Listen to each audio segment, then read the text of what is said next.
at that point. I thought I would never see them again. My brothers, my sisters, my mother. And I sat on the side of the road in the cold winter night, crisp cold night. I remember it really well, actually, with really bright stars and a little half moon. You know those clear, bitter English cold nights? Lovely, aren't they? Yeah, if you've got a home to go to and a bed to climb into. But if all you've got is a threadbare jacket and a weeping willow tree, and you plod down the street and nowhere to go, and you look through the windows and you see all the Christmas lights twinkling. I mean, you literally don't even have enough money to buy yourself a cup of coffee. You have to pull your jacket over your head and breathe into your shirt so that your own breath keeps you warm. And you curl up and you try to sleep under a weeping willow tree, which gives really good shelter, by the way. If ever you get stuck in that position, find a weeping willow tree. It can be a good friend. It's the walking down the street looking through the windows at all the Christmas lights and all the families together in joyous celebration. You know how families all rush to the house at Christmas and argue and fight? Oh God, you all moan about it, don't you? I'd love to have that just once. And you sort of wonder, do people even know that this goes on?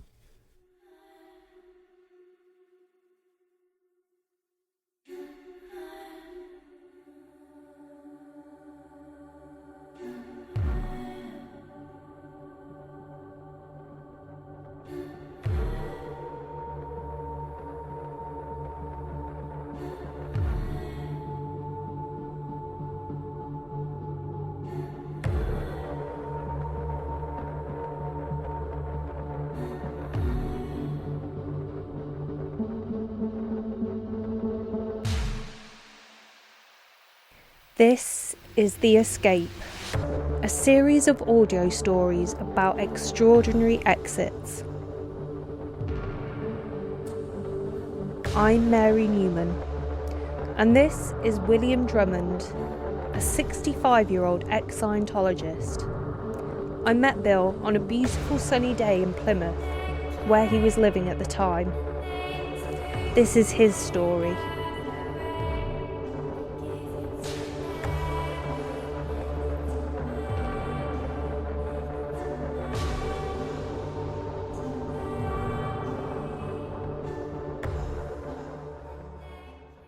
My mother was living in South Africa, and her husband was rather a cruel man who used to beat her, and he left her trapped in Durban on her own with 4 children. It was very difficult to survive. I mean, white women didn't even work, so we were put into care, and my mother turned to a life of prostitution. Slowly but surely she went further and further down, until one day she couldn't cope anymore, and she decided to take her own life and threw herself into the sea to drown herself. And she pretty much got there. And sometimes I wonder if it was not better that she succeeded. However, somebody jumped in and saved her, dragged her onto the sand and gave her mouth-to-mouth respiration and took her to a building in Smith Street in Durban, which was called the Church of Scientology. In the 60s, Scientology was a completely different entity as to what it is now. It was a booming organization. I mean, the orgs were full. I mean, and the buzz. I mean, everybody was helping each other, and we were going to make the world a better place. And Bob Dylan was singing revolutionary songs, and the hippie movement was going on, and all the alternative seeking was coming out. An absolute prime time for them to grab millions of adherents who were looking for answers. I thought this organization was the greatest thing in the world. It saved my mother's life. I mean, God, you can imagine a very impressionable young man from an orphanage whose only dream was to be reunited with his family and his mother. Very painful experience growing up in an orphanage. Every spare moment I got, I would run down to the Church of Scientology and work hard and try to impress my mother and win her favor and her love because, well, we'd never had it. I spent some years working for the Church of Scientology in Durban, and my mother kept going up the levels and left us in an orphanage while she attained the level of OT6. So she was, of course, a media interest, and people followed her and asked her questions. What does she think about the apartheid in South Africa, etc., etc., etc. And of course, meanwhile, she's getting all this money and going up these levels. The children are still suffering in an orphanage, which is quite strange, really. So you would think if she made herself a better person and started to make a good living and get money, instead of spending tens and twenties and hundreds of thousands of dollars on Scientology, she might actually find her children a place to live. I mean, Scientology claims that it's all for the family unit. But anyway, that's another story. In 1971, I'd left school and I'd done a little stretch on the game reserve and stuff, and as a crane driver, and I was trained to be an underground blaster on the gold mines, and I was doing very well. I was making quite a lot of money working on the gold mines. And my mother came to me and asked me if I would take the children to England at the end of that month. But just like that, out of the blue. And I said, well, don't really want to go to England. She says there's going to be some problems with the church in South Africa, and I want the children out of the way. So I said, okay, I'll take the children to England. She said, you leave, we've got your tickets. The next week after you've arrived, a bank draft will arrive from Barclays Bank. You'll have some money to be able to sort stuff out and help your uncle to find accommodation and stuff like that. And at the end of the month, I will arrive. I've just got to tie up some things here, and then I'm leaving, and I'll meet you there. So off we went. The week went by, and, well, no bank draft arrived. And 2 or 3 weeks went by, and no bank draft arrived. And 4 or 5 weeks went by, no mother arrived, and 2 or 3 months went by. And of course, my uncle couldn't cope with the added young children, because my brothers and sisters were only 11, 14, 15 or whatever. So the social services had to step in, and they went back into orphanages. And I headed for St. Hill, East Grinstead.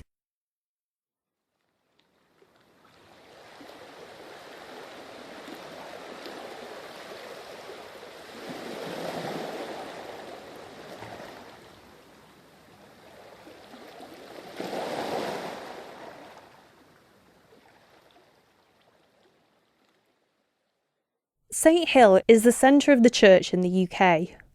While there, Bill joined the Sea Org. It's a fraternal order founded in 1967 by Scientology's founder, L. Ron Hubbard.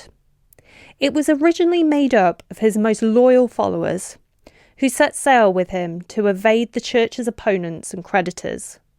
As is standard in the Sea Org, Bill signed a billion-year contract. He was still trying to find out what had happened to his mum in South Africa. The organisation closed ranks and claimed ignorance. Eventually, though, he discovered she'd been imprisoned for fraud, the proceeds of which were going to the church. It was at this point that he first became disillusioned with Scientology. So they gave me 75-year leave of absence. Now, I can imagine, you see, I'm an eternal being.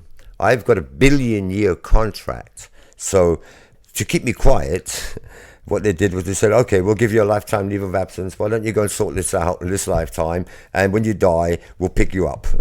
Now, you might think that this is a crazy way of thinking, but that's how you think in the Church of Scientology. You actually believe that you're a spiritual being and you leave the body and you just take another body. So I didn't actually get disconnected the first time I left the church.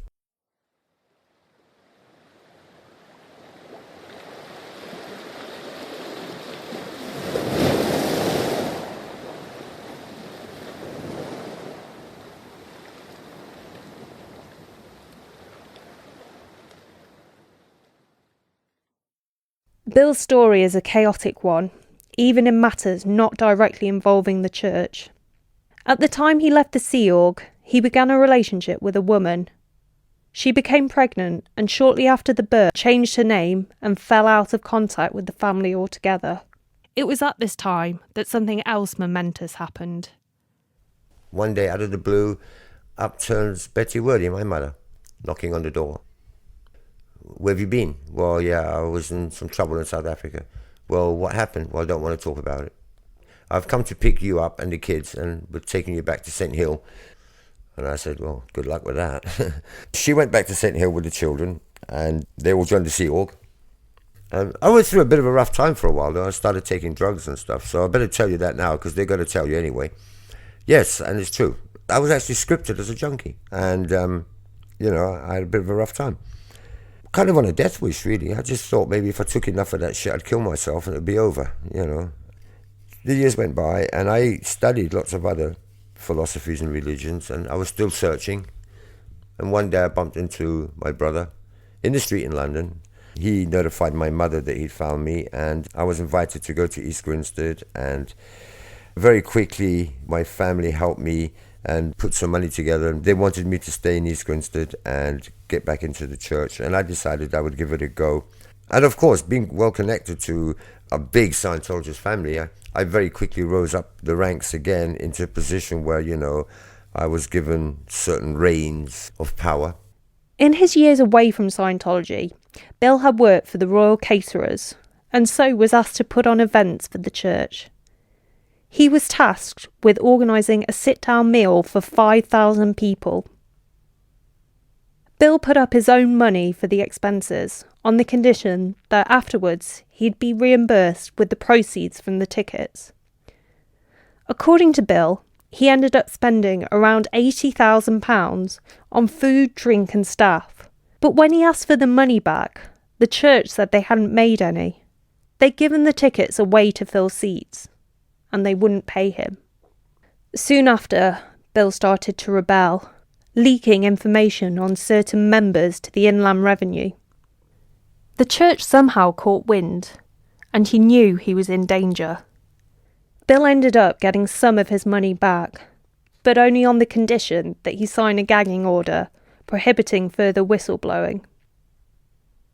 He was then disconnected, permanently shunned in Scientology speak. Bill left that night with just a kit bag and what little change he had. Not knowing people outside the church, he had nowhere to go and was forced to sleep rough.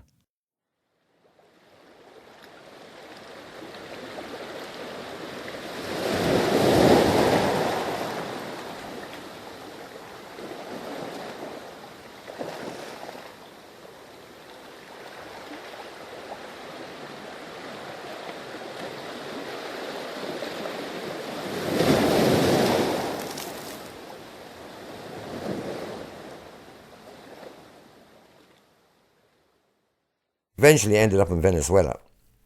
And boy, did I have a wild time. Literally, all I was doing was drinking, sniffing cocaine, chasing women, driving fast cars, and just trying to block everything out of my life.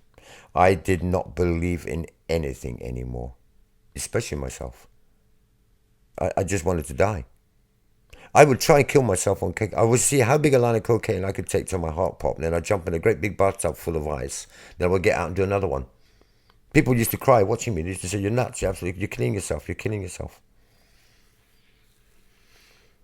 While I was traveling underground and hiding from the Church of Scientology in terror, I met a few other people who were ex-Scientologists, who were doing exactly the same thing in Latin America. A small world, eh? I met a young lady, 20 years younger than me. We became very good friends, then lovers, then married, have children. God, that Catholic woman, she can play the guilt game. She saved my life.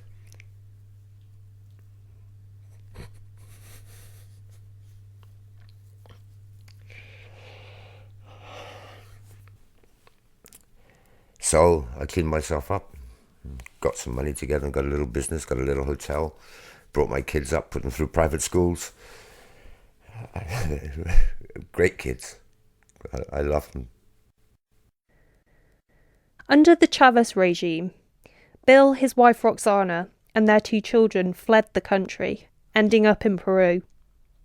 After they settled, Bill says Roxana urged him to visit the UK to apply for passports for the children. She suggested that while he was there, he reach out and try and reconcile with his family. Bill was reluctant. So I said, no, I'm not going anywhere near them. No way in hell am I going anywhere near any of those Scientologist people ever again. Never. I'm terrified. I was terrified. No, I'm not a weakling. I'm not a coward at all. I mean, I lived in Latin America for nearly 30 years, and I've fought everything that comes your way in Latin America. And I'm talking about drug cartels and corruption. I'm not a coward, but I'm shit scared of the Church of Scientology. Not long after arriving in the city, he was approached by a stranger outside the train station. Hi, good afternoon. How would you like to do a free stress test. And I went, oh shit, Scientologists. And unfortunately, there, across the street, was my brother that I hadn't seen for 31 years. And we sat down and we talked. And he said, why don't you come down to the local church and see everybody? And I said, I don't think so. And he said, no, everything's changed. It's not like it was when you left. You know, the Guardian's offices, that's all gone now. It's a proper religion now. I mean, like, you know, really, it's different. Come on down and see. And so we went down and we met the people there. And they were very nice. And actually, there were some people there that I knew from 30 years ago. And it was like a big welcome home, you know. It was like, Bill Drummond, yay. Oh, remember me, cuddle, cuddle, cuddle. And I was actually really happy to be in communication with my family for the first time many, many, many years. And my brother sat me down and he went to work on me.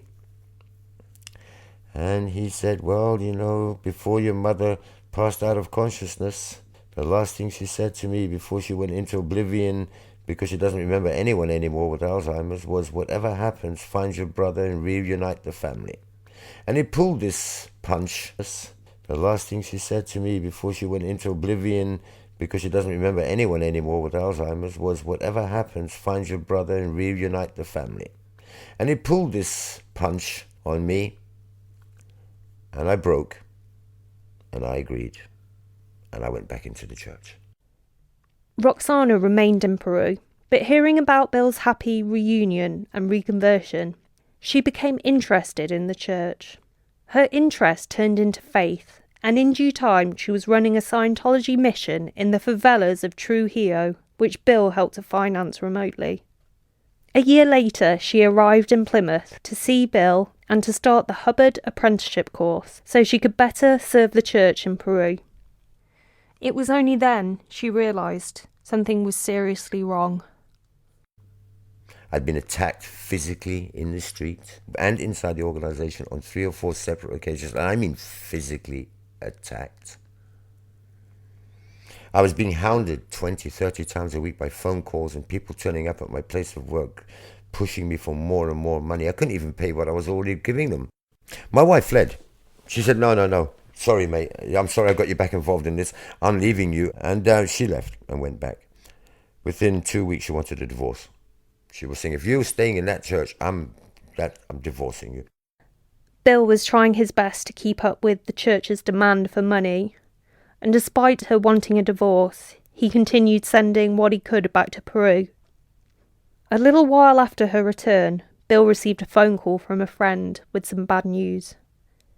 My wife was coming out the bank after I'd sent her some money, and she was attacked, not by Scientologists, just robbed. It was very dangerous, Latin America. She had spinal damage from her fall. They kicked her down a flight of stairs. She had a broken leg, pressure on the brain. She needed the pressure to be released by a small operation and MRI scans and stuff like this. But there's no national health service in Peru, and we needed to find $7,500, like now, or my wife could lose her life.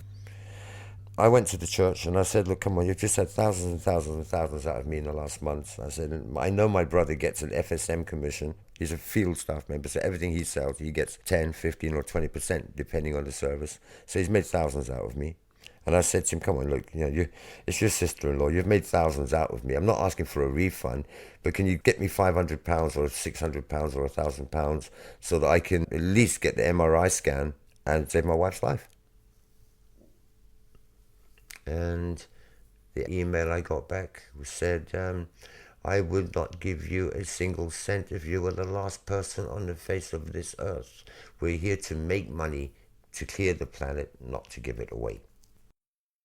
Bill ended up putting a call out on Facebook in order to raise money for the treatment, and luckily he made enough and Roxana survived. But his brother's profound indifference to his well-being and that of his new family was to be the last straw in his relationship with Scientology. After this, Bill decided to remain in Plymouth, which seemed odd to me at first, but Bill explained that he needed to clear his debts and could earn more in the UK than Peru. Beyond this, he'd made it his mission to prevent Scientology's expansion in the area. In 2010, the church purchased a large historic building in Plymouth and have plans to convert it into a Scientology hub.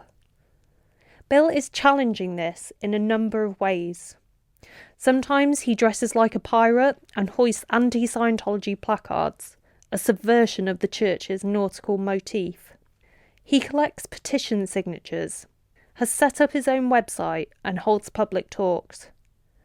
All of this surely constitutes a healthy alternative to a return to drugs or to a state of perpetual flight. But still, life post-Scientology isn't easy for Bill. In some ways, his escape never ends. Despite all the sadness, Bill's life is definitely looking up. At Christmas, he was sitting alone in his shared rental home. There's a knock on the door, and there's a 6'2" muscle-bound rugby player from Wales. His name is Kimberley Morgan, named after the Kimberley diamond mines in South Africa where I worked. He said, "Are you Bill Drummond?" And I said, "Yes." And he said, "I'm your son." This was the son of the partner who'd left Bill all those years ago and changed her name. Kimberley knew that his father had been in a very bad place after escaping the Sea Org, and surprisingly, there's no animosity between them. They're now catching up on all the lost years, and Bill's enjoying being a granddad. And more good news. Since recording this podcast, Bill has gone back to Peru to reconcile with Roxana and their children.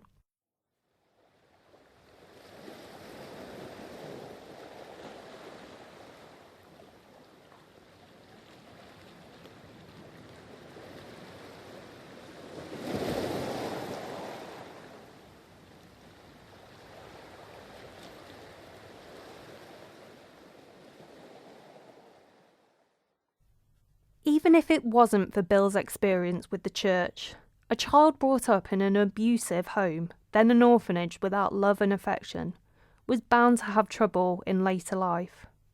And I think it was because of this difficult start that Bill was more susceptible to outside influences, especially those that promised a community, stability, and spiritual enlightenment.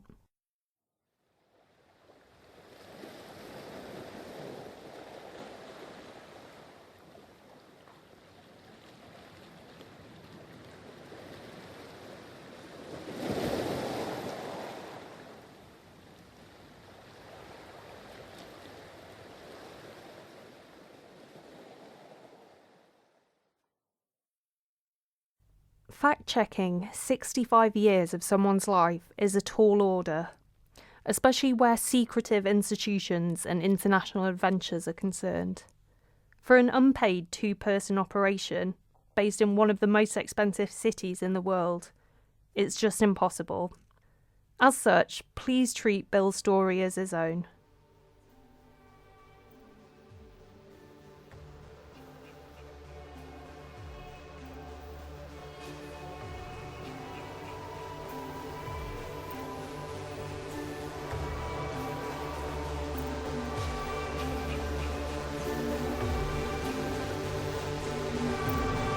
Thank you for listening. This has been The Escape, produced by me, Mary Newman, and Carson Hammond. Special thanks to Asher Leathertas for letting us use his music.